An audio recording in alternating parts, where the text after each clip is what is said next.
Hello नमस्कार मित्रों, कैसे हो भाई सभी लोग। आशा करता हूँ साथियों बहुत बढ़िया होंगे। प्यारे साथियों, आज की इस वीडियो में मैं बात करने वाला हूँ राजस्थान जीएनएम नर्सिंग 2025 के फॉर्म से रिलेटेड कुछ इंपॉर्टेंट डॉक्यूमेंट्स के बारे में।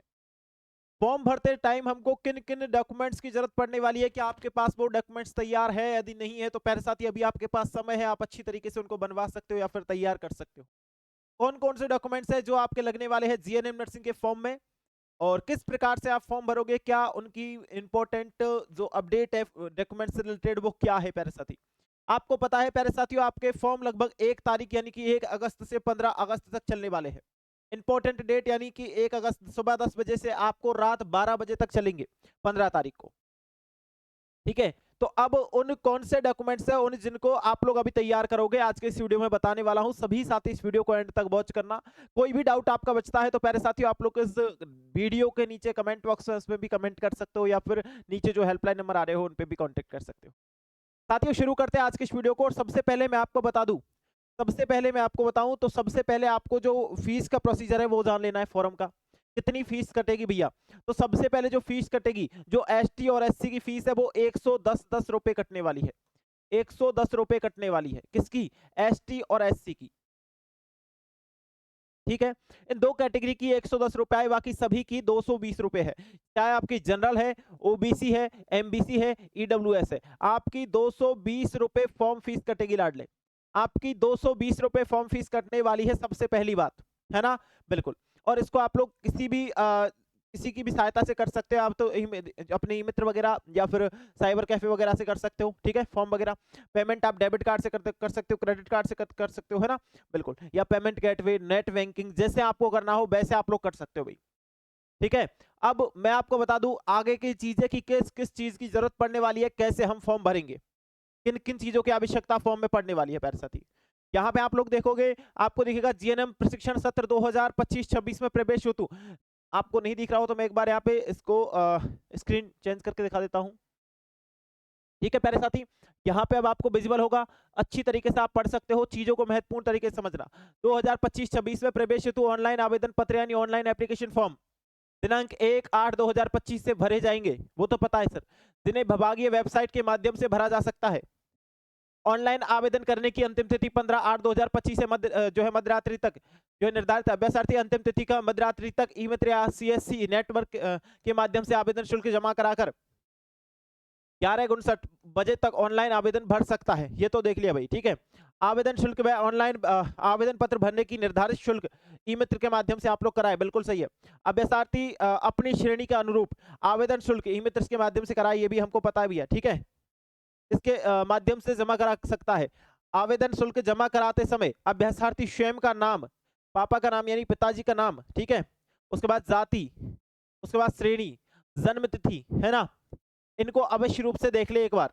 जब आप लोग फॉर्म भरते हो, जब आप लोग फॉर्म प्रोसीड करते हो तो आप इन चीजों को अच्छी तरीके से देख ले। कौन कौन सी चीज, एक तो आपको देखना है पापा का नाम, एक देखना है आपको अपना नाम, एक देखना है जाति, एक देखना है आपको जन्म तिथि, है ना, एक देखना है आपको वर्ग श्रेणी वगैरह, है ना, और आपको मूल निवास जो रहता है वो भी आपको जब नोट डाउन करना है जब आप लोग पेमेंट कटाओ जब।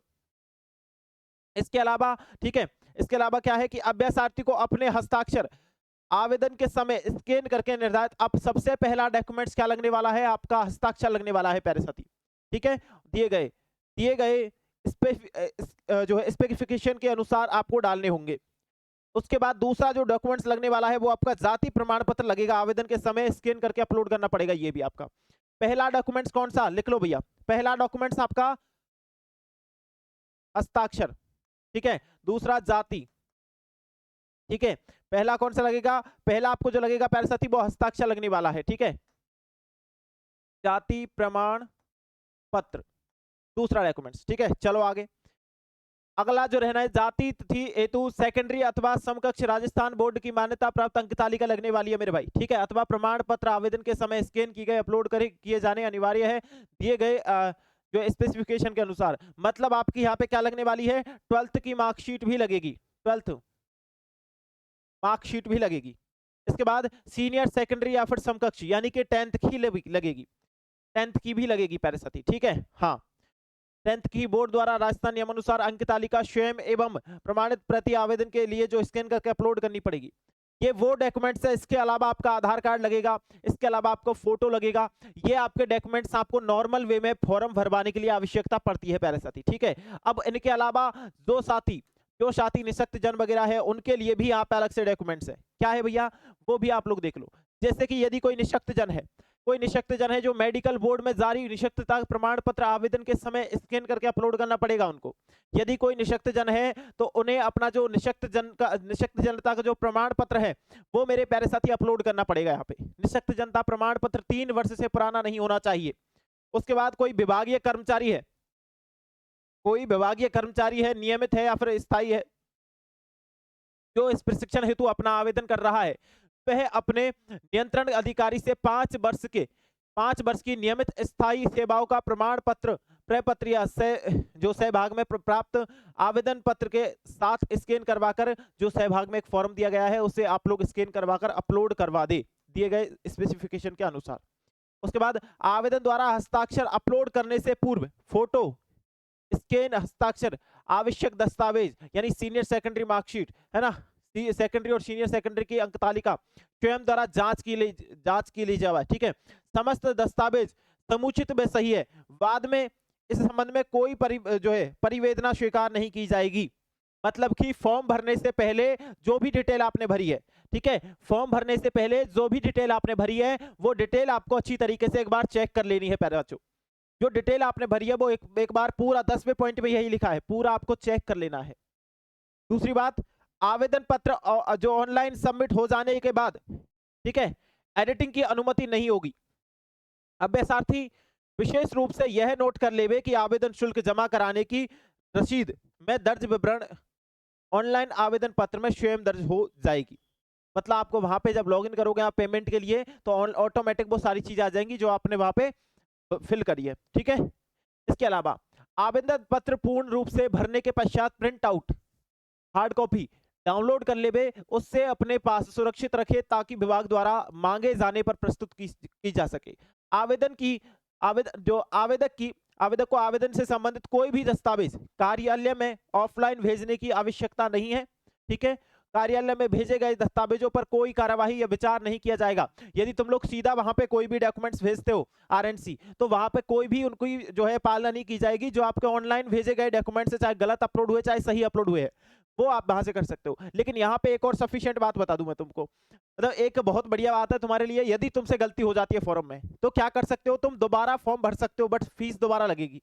यहाँ पे लिखा है लास्ट के पॉइंट में बताऊंगा मैं आपको। अभ्यर्थी यह ध्यान रखे कि ऑनलाइन आवेदन के उपरांत उन्हें आवेदक क्रमांक यानी एप्लीकेशन आईडी उपलब्ध होगा। यदि आवेदक क्रमांक उपलब्ध नहीं होता है तो इसका अर्थ यह है कि आवेदन पत्र जमा नहीं हुआ है। यदि आपको आपके फॉर्म की आईडी, एप्लीकेशन आईडी नहीं मिली है, आप लोग जब ई मित्र पे जाओ तो उनसे बोलना भैया यहाँ पे एप्लीकेशन आईडी लिखी होगी फॉर्म में, नहीं दिखती है तो भैया से पूछना भैया यहाँ पे एप्लीकेशन आईडी है वो कहाँ पे है, तो वो बताएंगे एप्लीकेशन आईडी कहाँ पे है। और यदि तुमको एप्लीकेशन आईडी नहीं मिलती है तो तुम्हारा फॉर्म ना सबमिट नहीं हुआ है, एक बार दोबारा उसको जांच कराओ, ठीक है। उसके बाद ऑनलाइन आवेदन पत्र दिनांक 1/8/2025 से निर्धारित अंतिम तिथि 15/8/2025 तक भरे जा सकते हैं। इसके उपरांत ऑनलाइन लिंक स्वतः ही निष्क्रिय हो जाएगा। विभाग को विशेष परिस्थितियों में परिवर्तन करने की पूर्णतः अधिकार होगा।